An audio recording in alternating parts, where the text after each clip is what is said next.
want you to think back to the first time you ever remember being truly afraid. What was it? Does it stick with you today? This is the sort of thing that we talk about on the House of Asher. Won't you join us?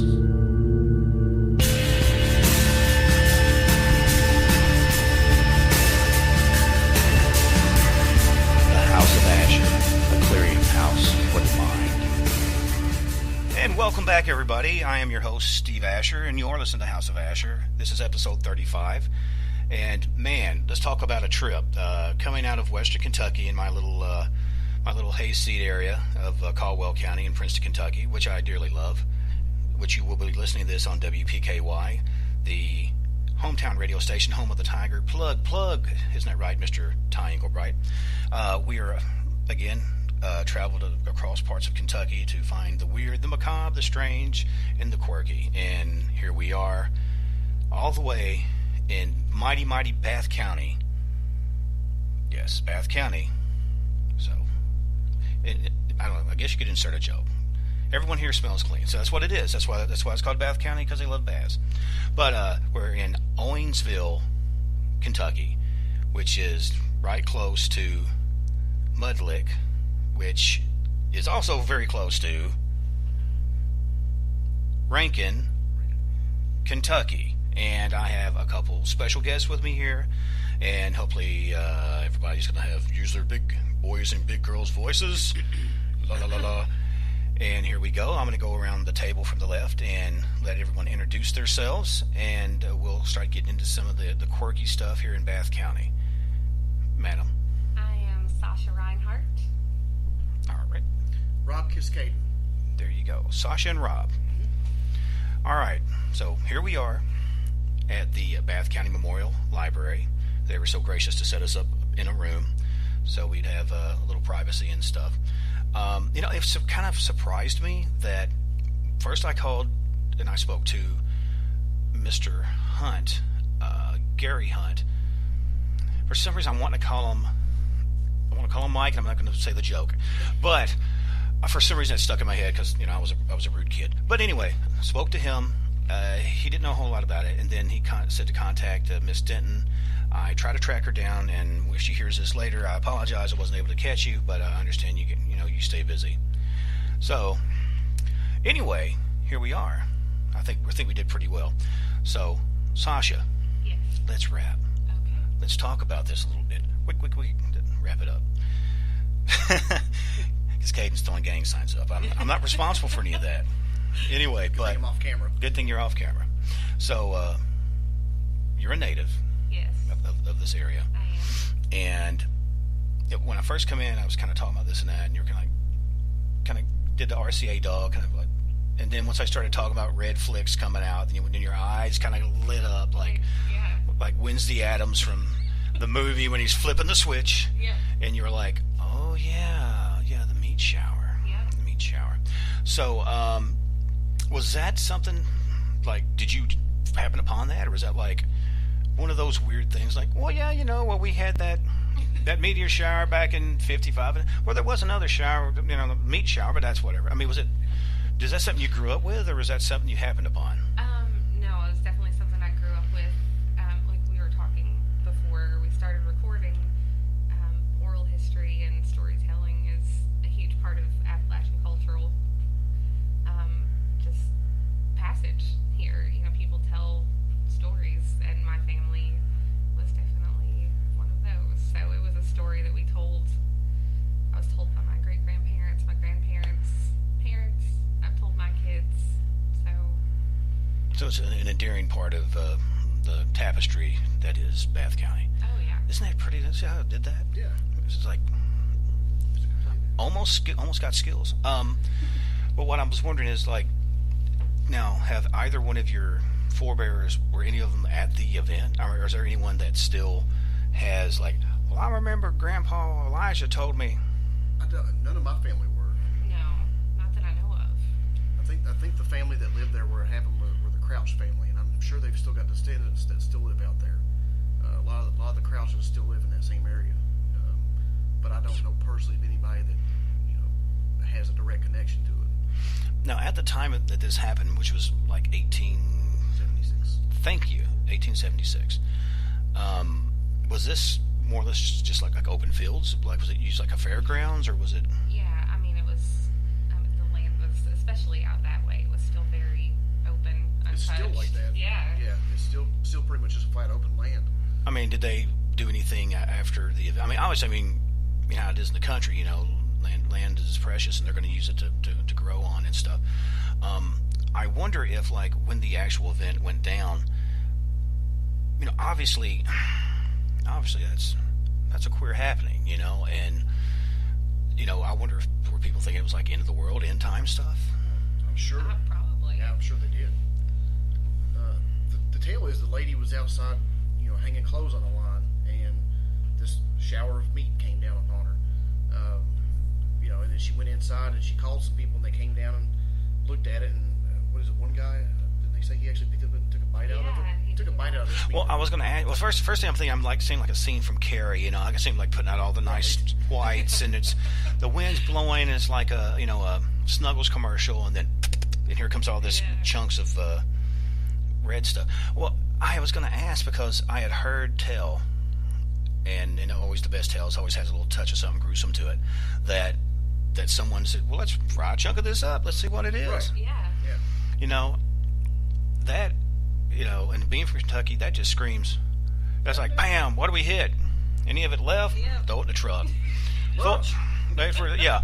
You know, I mean, don't get me wrong. I have not hit too many deers, knock on wood, and hopefully I won't on the way back to Western Kentucky. But anytime I did, I was like, is any of it left? Man, at least it would have been worth the body work. But so it was out in the field, and there, I'm assuming there was a woman that was doing clothes. Was there any like an event going on, or just people just started noticing it falling out of the sky? As far as I understand, she just noticed it. Yeah. That's kind of what you've been told, I That's guess. what I've always heard too. That so I'd always heard laundry. Also, she was outside doing laundry, hanging up clothes, and then it started, and it was big chunks. She got other people to come. Stew meat from heaven. There you go. The guy trying a bite of it was always a part of the story. See, that's the dude I'd want to talk to in the crowd. I'd want to go, so what was the thought processes, man? I'm just saying. I mean, I don't know. I mean, I've ate some weird stuff, like I said, because, you know, we went to Thailand and stuff, and there's a lot of street food, and, you know, a lot of times it's chicken.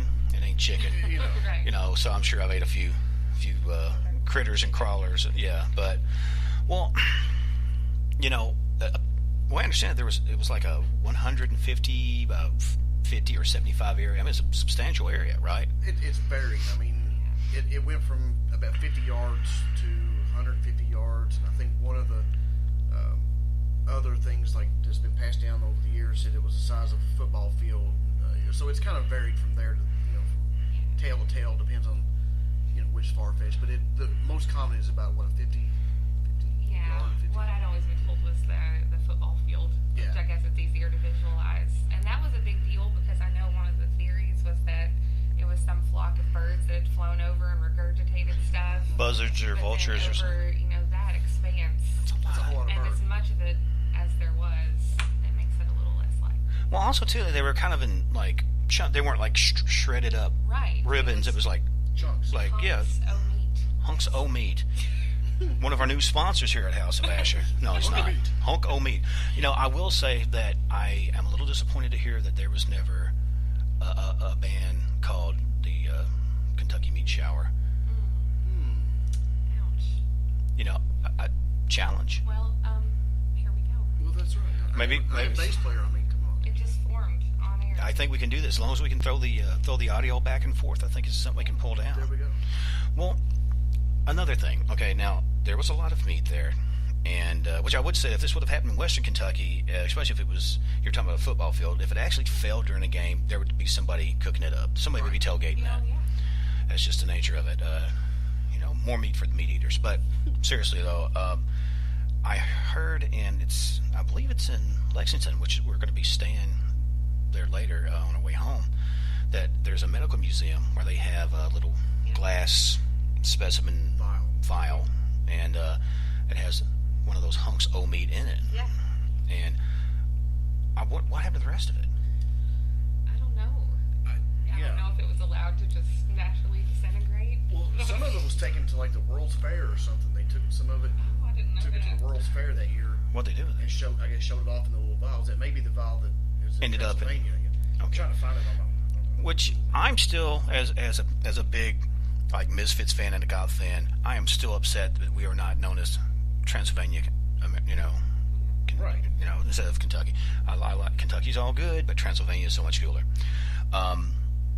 So I wondered, has anyone heard of anyone else saving any of that for prosperity here in the area, or just? And it's funny. We are working on a museum here in Owensville. That'd be perfect. Right across the street here. Matter of fact, from where we are, I would love to get a piece of that and put up in there. There's the vial right there. That's gnarly. Which I had a small little section a while back on an earlier episode, which I did not know much about. Yeah, because Caden is sitting there licking his screen. I don't vet these people. That's all I'm saying. I don't vet these people. I was pulled in off the street. But you know what? I feel at home. But the thing is this. I'm trying to get past that. No, it's a no-brainer. It absolutely seems like you should have that here. Right. And it's just, that would be great. Especially if I'm surprised that they did not have someone come out, with like the old gunpowder or flash powder thing and take a picture. Stand still for 35 minutes. Yeah. That's it. Have like do you guys have anything like with your festivals where it's like a great big chunk of steak you stick your head through it? Hey, everybody. We should. When we did the horse trading days thing here, we should We need have to done. capitalize on this. Speaking of hosses, as I understand, they tested the meat. They sent this and that, which of course people says, well, I think that's venison. Well, I think that's beaver. Well, I think that looks delicious. Yumping that guy. But when they went and tested it, they pretty much cleared most of that. Other than they thought it might have been horse like lung tissue, and later, what I understood was they said it was human, not just human, infant lung tissue. Yep. What bird eats the lungs out of babies, and why hasn't that been a scary movie yet? Rob Zombie, if you're out there, I've sent you a message. There you Contact go. me back. We can get this going, and everybody can get a touch. Yeah. Mothman. The Mothman. The Munchman. The Munchman. It would be, I don't know, what's one of the big meat people like, Kentucky Cattlemen Association. Maybe we can get them involved. I better not. There's a lot of people in Princeton that's on that. That was a shameless plug, by the way. It was a shameless plug. But, see, we have things like that. Well, not like that. Oddball things in Western Kentucky. And because, see, we have a lot of cave systems there. And a lot of the old buildings would open up into the cave systems because they built over, which my town of Princeton, which was originally called Princetown. And you can interject your 80s jokes in there. But it was initially called Eddie Grove. And the Trail of Tears come through there. They camp there. And I guess it would be my great-grandmother, my father's side, I believe her mother was one of the children that when the moms died there, and she was adopted by a local family, because my great-grandmother was like brown as a new penny. I mean, and didn't have gray hair. She had that silver, Native American hair, and I always heard that story, which, that is also kind of sort of a dark thing. Not near as delicious as the meat ring. No. Not as a tasty morsel. No. Just kebabs. It just makes total sense. Yeah. But no, I mean, if it actually was people, I wonder how they come down to that. I mean, to actually sit and go, I don't know. It's been a mystery. I mean, nobody's really came up with a plausible thing. There is a thing somebody posted a while back on a website that they had debunked it, saying it was like fibrous tissue from the buzzards, like throwing up, so. buzzards just puke fibrous tissue just on the jump. Excuse me while I empty my fibrous tissue. Wow. But the only issue with that again is, just what would be my rebuttal would be, if it really was the length of a football field, That's a whole lot of buzzards. it would have to be a whole lot of buzzards over a whole lot of space. And more than that, okay, buzzards, as far as I know, don't feast exclusively on children's lungs. I mean, they anything they can find. They should have found various types of meat in that. You know, at least even if one of them did that, you know, they looked around and checked it all out. There should have been, you know, something more varied than that. You know, snails or whatever, right. Fish from side of the street, or if you have fish in the street. Like we have a lot of lakes. The street, those dead fish. That's Princeton. But no. I mean, we have a lot of lakes and stuff in our area, and so it's Lincoln River and all that was in close proximity. Lincoln River. Y'all got the coolest names for places. We got Coldwater, Kentucky, which is not that far from us. We've got a place here called Pea Sticks. We've got Mud Lick. We've got Salt Lick. We've got a lot of licking going on. A place down here called Pixian. Yep. I have no idea where that came from. Pixian. Yeah, so we're a varied place of weird names. No, see, that's cool though, because it's not like everywhere's got a Princeton. Everywhere's got a Princeton. Everywhere probably has a Lexington. Everywhere has a Paris. I just passed Paris coming in, But those like little quirky names like Truth or Consequences, or Bucksnort, Tennessee. Bucksnort, or that kind of stuff. Scacey Fat, Monkey's Eyebrow, Missouri, which kind of takes me back to like a guy named Uncle Briggs. I don't know, you guys are probably too young to remember a guy named Uncle Briggs. He was a television host, and I used to watch him. He used to do totally unrelated for this thing. I don't even want to talking about it, but he would have cartoons. I know he'd had Three Stooges. Okay, put on your Three Stooges glasses and go like that, or he could do the thing I can't do anymore. You flip your fingers up like that, and you'd watch cartoons. This is the worst thing to do for radio because they can't see what I'm doing. But anyway, it's cool. It's interesting. So keep listening. Google it. Learn something. Crack a book, people. But yeah. So there's all these quirky characters that come in from areas, and like a lot of this area reminds me of home. Because I mean, you don't have time to sit down and talk to people. As much, at least that I've found, say in Louisville or Lexington, because it's just like, I gotta go. I'm an important guy. Everybody's on the go. Let me get my coffee and whoop, and don't you know who I am, and honking their horns and going crazy. And here it's just kind of like, sit down. I mean, I was watching a thing. I think it's called a Southern thing or something, and it will talk about saying goodbye. There's steps in saying goodbye. Yes. Oh yes. You'll kind of get ready to go, and you'll talk for a minute and get kind of toward the door, and then you'll kind of say something on the way, and then maybe the husband and wife kind of checks the thing and walks to the door. So yeah, don't forget. And did you talk to someone? I know you got to go, but I'm bad about that. My family is prime example. My dad owns a business out here, just about a mile out of town, and I tell people when they go to buy something out there, dedicate about 3 hours, bring a lunch, because he's going to talk your leg off. He'll tell you the whole history of that end of the county. Yeah. Well, I always hear people say, well, that's because there's nobody, it's people are so far apart. It's like you get a greeting, you get the weather report, you get, how's Aunt Alma's gout, you get all that, you get medical reports, hog futures, everything, because not everyone's going to necessarily sitting around breaking bread like they used to. It's just the nature of that. But like I said, we've kind of touched on the meat shower. Or y'all call it the meat shower, not the meat rain. Well, it's called either. I think the meat shower, I think, is more commonly what you hear people talk about. Okay. I didn't know if there was a specific reason for that, or like a scientific said, well, because like the rain is a certain thing, or the shower is. Maybe I would think maybe shower would be like a quick thing, because it didn't last long, right? Because it wasn't like an all day. No, just that. You're probably right. The connotation of shower is just like a quick burst, which is what it was, as far as we know. Yeah, like a minute in a spell. Spell's a while. Yeah.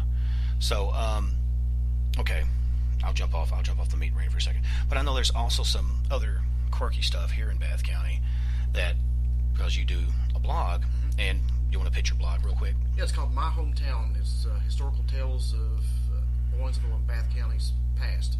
And basically what I've done is taken historical tidbits from the county and updated them a little bit, because there was a book that was published in 1961 from John Richards, who did the history of Bath County, and some of those stories have been kind of passed along, and a lot of people in this generation have never heard them. So a few years back I decided, well, I'm going to go ahead and touch on some of these stories again, and in the meantime, doing some more research, I've found out that there's a whole lot more depth to even those stories, and there's stories within those stories, and I've try to bring those all to light and everything. So it's been an ongoing process. Still work on it occasionally.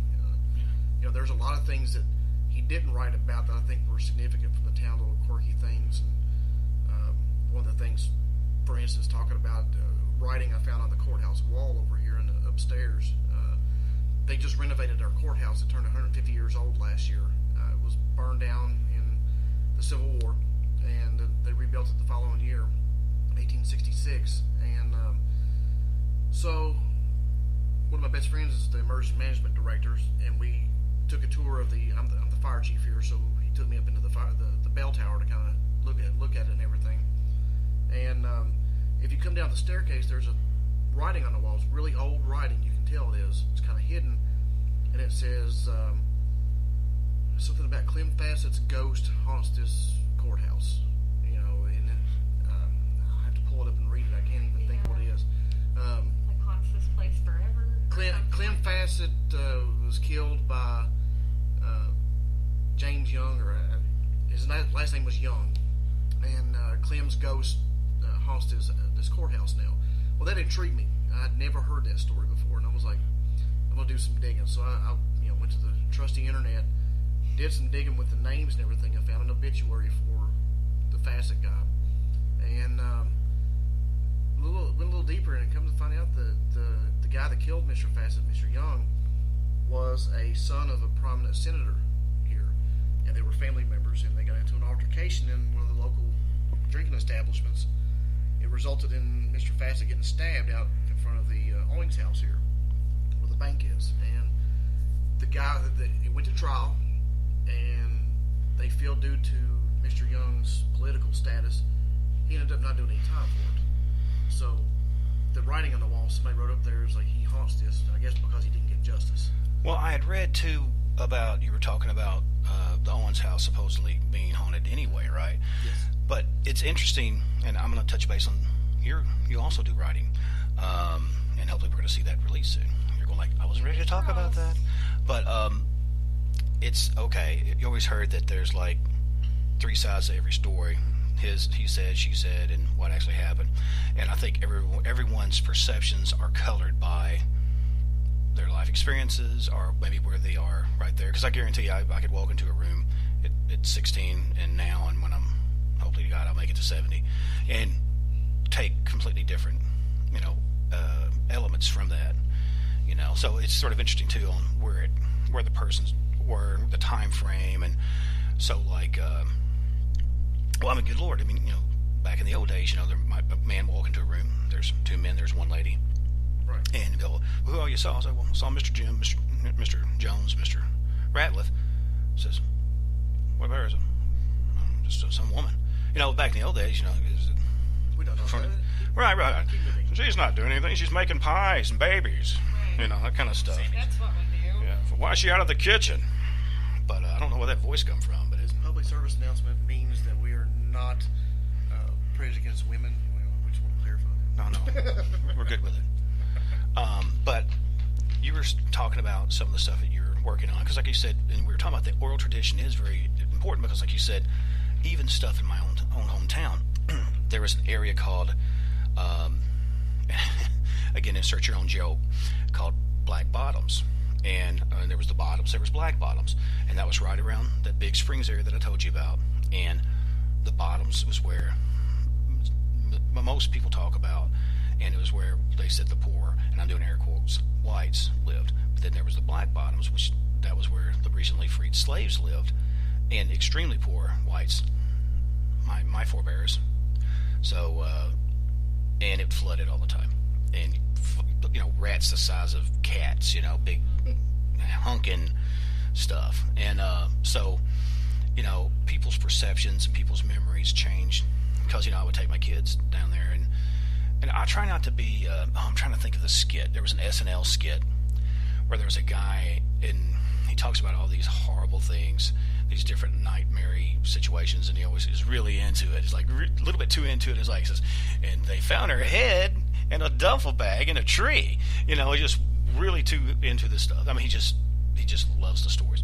And I hate to come off like that guy, but I can't. It's the nature of I'm a creepy guy. But I own it.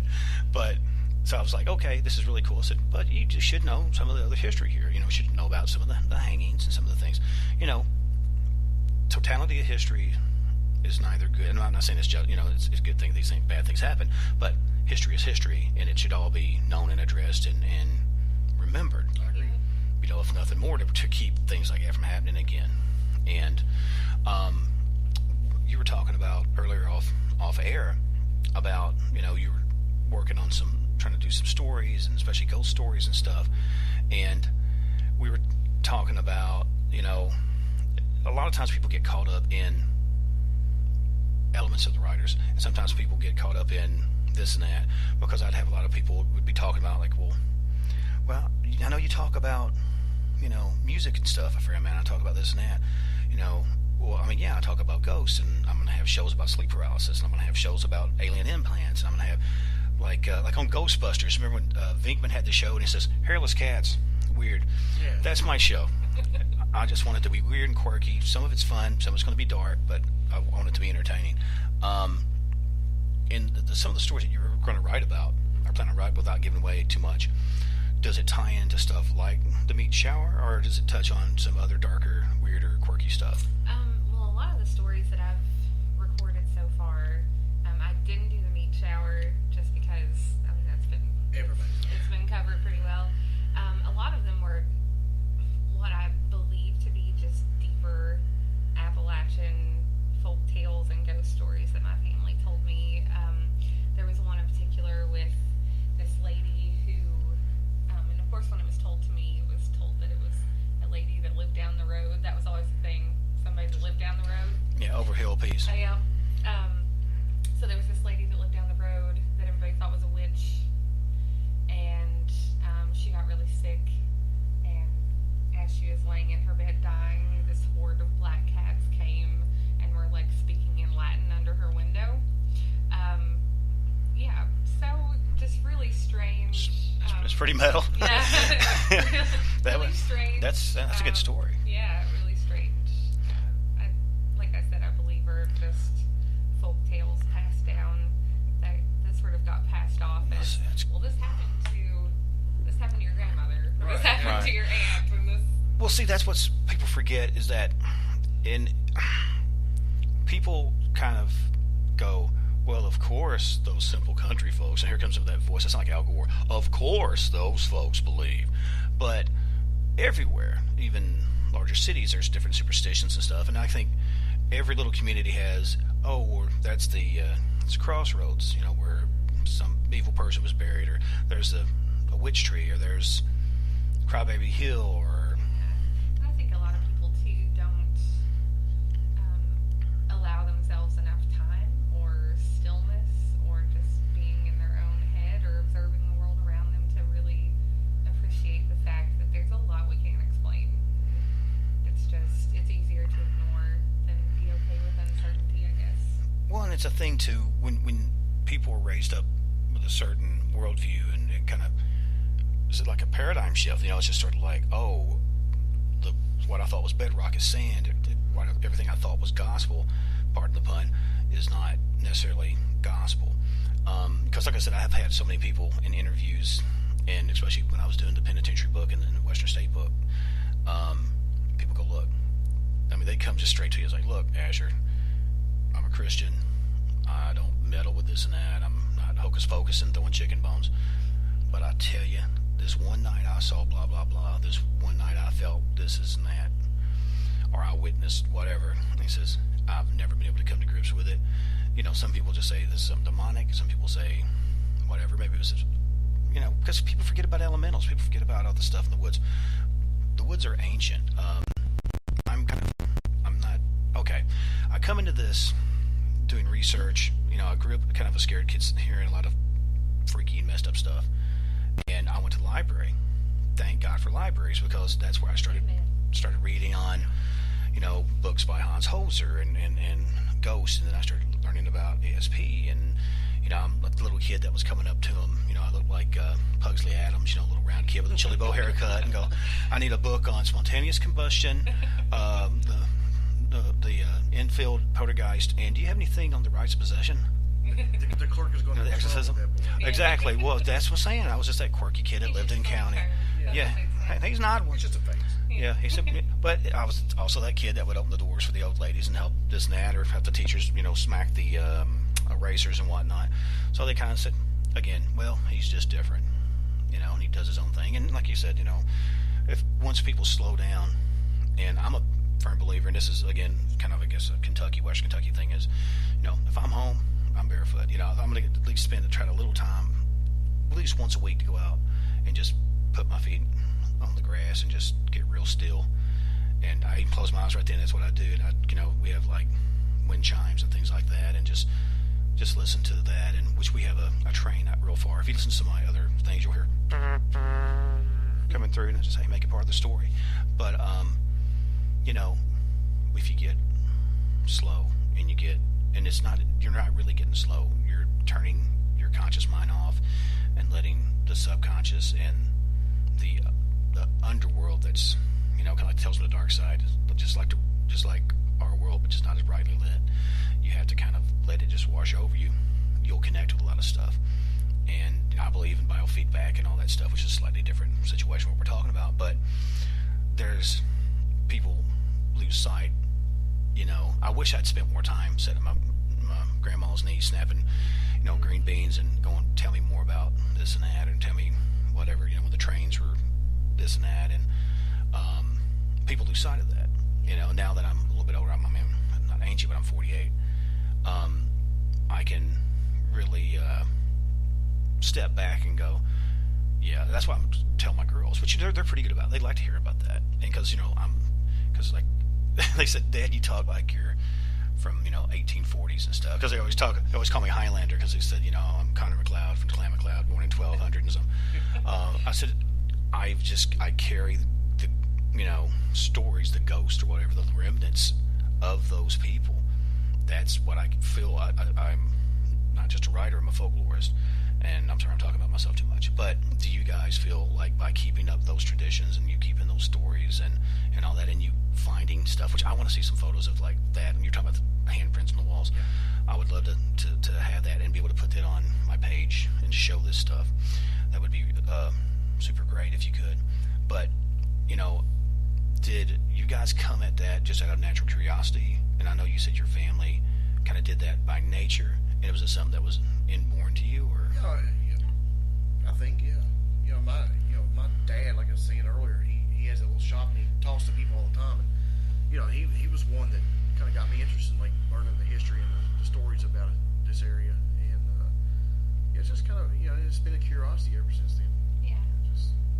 I think it's pretty much the same for me. I mean, when my grandparents were alive, my mom has 8 brothers and sisters. They all have a million kids. So every Sunday afternoon after church, we would all go to my grandma's and have Sunday dinner and spend the whole afternoon. I say it. Uncles telling stories, talking, visiting, playing music. Yeah. Well, exactly. And people did their own entertainment, and just like you were saying, like Mama, that's what I would call I didn't call her grandmother, or, I call my dad Pops, which my kids call me Pops, but I think that was more from Sanford and Son than anything. Pops. Nice. But no, like, do you think that kind of covering that stuff makes you guys more receptive and stuff? And obviously, because you've dealt with probably some kind of messed up fires and stuff, and I won't get into like cases and stuff, but I know I have a natural inclination and an openness, and that's not saying I'm psychic, I'm not Benny Hinn popping people on their heads, and I'm not levitating tables, but whenever I would like investigate and go to places, which I know at least one of you guys have investigated some, right? And I'm always cautious what you want to share publicly, but whenever I would go into places, I would have my little voice recorder or whatnot, and it's almost like you're walking into like you're trying to feel where the draft is, and the spots that felt really cool or overly hot, or like a pressure, almost like the deep end of the pool. I would be like, take some pictures over here real quick, and I would try to do the voice reading a lot more often than not. I would catch something, and I think that natural barometer that we all have got, comes with not so much doing that and being in situations like you guys are, which I know your stuff can be very life-threatening, and I know something the research that you do can also be.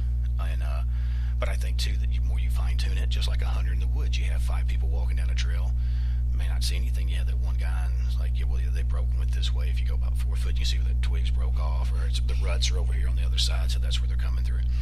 And it's just it's sort of a gained skill. One thing, a story that I could probably relate a little bit to you about the uneasy feeling in places and different things. I used to hunt a lot with my dad, and he's not much of a hunter these days, but and I kind of got out of it myself. There's a community, used to be a community called Naylor that's not too far from here. My uncle owned a farm there, and we would get permission to go on the adjacent lands to go hunt. And there's a lot of old abandoned houses in various states, what conditions they're in. There was one old house in particular that I found, and I walked up to it, and the doors were boarded up. And me being 17, I'm like, hey, let's see what's going on in this house, That's the place to be. So I go around back and I find a way to get into the house, and I'm looking in it, and it's just like the people got up and left. There's still clothing in there. There's still books on. There was like magazines from the 1960s in there. There's shoes sitting in a closet that are lined up just like they would have been, and it was the most eerie feeling I've ever got in my life. And I walked out. I turned around, I was like, this is weird. There's a home. Well, it's not there now. I don't even know if there's the foundations are there. Called the Harpending house. And supposedly these folks were. Do you know what salting a mine is? Like, okay, all right. Let's say there's a played out silver mine. Okay, you get some silver dust or whatever, and you put a little bit in a shotgun. You go about 4 foot, 15 foot, 20 foot. Shoot it into a wall where it spreads out. It's kind of going there. So let's look. So look at that. It's got a nice little nugget. Boy, this looks good. Well, let's see. Man, this thing is just plumb full of silver. Well, let me buy it today. Right. And I'm sure they bought a bridge too. But supposedly they were involved in that. Well, they had a very nice home at one time. It was heated, and back in the old days when folks didn't hardly have running water, and someone went to come check on them because they hadn't heard them for a day or two, and the doors was open. There was still food sitting on the table. It was just like they just disappeared. And then some people said, "Oh, something paranormal." And then somebody said, the mob come and got them. I don't know. I had to do the crooked nose thing, but it was one of those deals where a lot of people said, "Oh, well, no, they just took off." But it was one of those local quirky things, and they said the house felt extremely strange. There was always a touch of madness in the air. I can't explain this one. I mean, it was just that weird feeling going in there and finding all this stuff. And it was just, it didn't sit right with me. And I left. I don't think I've been to that house since. So it's just one of those weird things. Well, let me ask you, like, in the times that you've been doing the stories and stuff like that, which I'm sure that ties into with doing research and kind of investigations on whatever levels and stuff. Did you initially go to somewhere that you'd had just a weird feeling, or did you check out different odd places? Because we used to go like, well, let's go check out Black Cemetery, or we'll go check out old whatever, and then go. It's got a real creepy. Like, what was the place? Postville Cemetery. Okay, see, it was great. I'm gonna have to have stories on these too. I'm telling you, I could do 3 or 4 shows with you guys, and I appreciate you guys being on here too. Like I said, we probably got about 5 minutes on the thing, so I want to get into like last minute questions and all that before we get too far off in it, because I rambling man. No, it's okay, but you know what? We filled up almost 40 minutes like that, so it's great. So, like I said, with you hunting and stuff like that, obviously, and did you do much woodsiness, running around, all that kind of stuff? Oh yeah, I mean, just as a kid growing up here, that's what you did. Well, played in the woods, played in the creek. Well, see, like when we was kids, like we used to hunt. I don't know if I'm sure you do. You know what yellow pucoon is? Well, like poor man's ginger. We used to hunt that. It may actually have a different name, but we just call it yeller pucoon.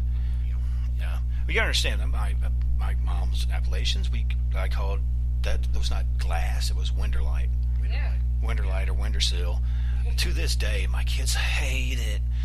I do not wash my hands. I wash, and I wrench them. I wrench them off. And they're like, "You ain't got a tool in your hand." I'm like, "I could in a minute." So leave me alone. Quit picking on me. But I said that's. And as a kid, I didn't necessarily try to cover it up. But as I'm older, I'm like, man, that's just me.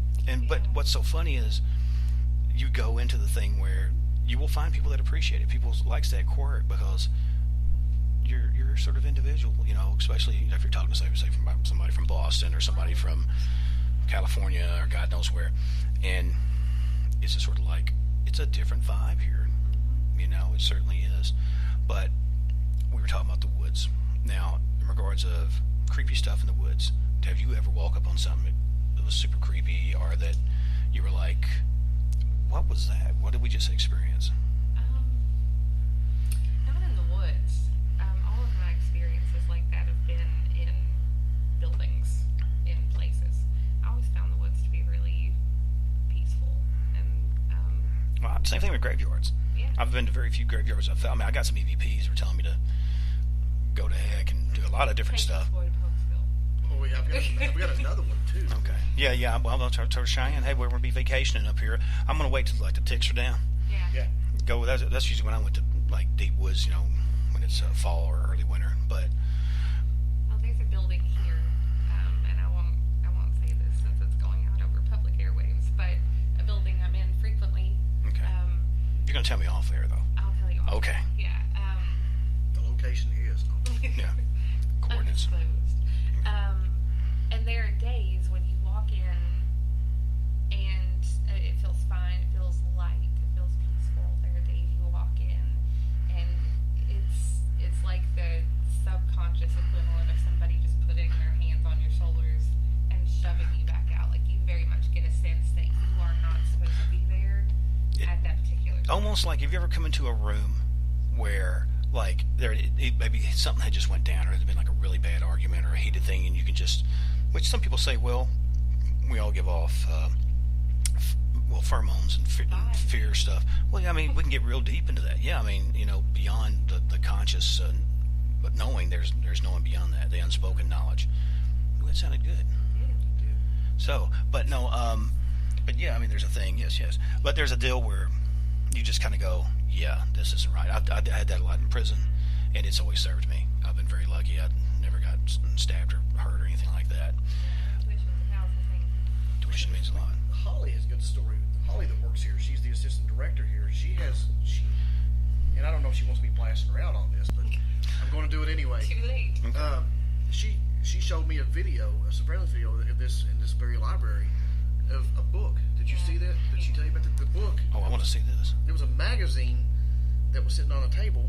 And it was like the pages started flipping over, and the book just went off the desk, and it was downstairs here in the library. Nice. So she was asking me if I knew anything about the history of this area. 2 doors down, back in the '60s, there was a gentleman shot and killed in the corner building down here, which was next, pretty much next door. And I made the joke. I was like, that's probably great, and he's upset that he got killed next door. And she's like, what? Right. Are you serious? I'm like, yeah, there's right next door. But I saw the video. That's awesome. As folks at home can hear my very groovy music easing in, we're going to wind it down. I really need to come back or maybe get you guys on Skype. I don't know if you guys Skype at all. Get you guys on and have a part 2, because there's so many unanswered questions. I could guarantee I could sit and do this show for a week here and still have room. But I want everybody to go out and enjoy the rest of their day, go out in the woods and catch some crawdads. But as the day draws to a close and the shadows grow long, check under your bed, check in your closet, check in your granny's turnip patch. Who knows, there might be some boogers out there waiting for you. But above all, take care of yourselves, love one another, and above all, stay scared, everybody. Goodbye until next time.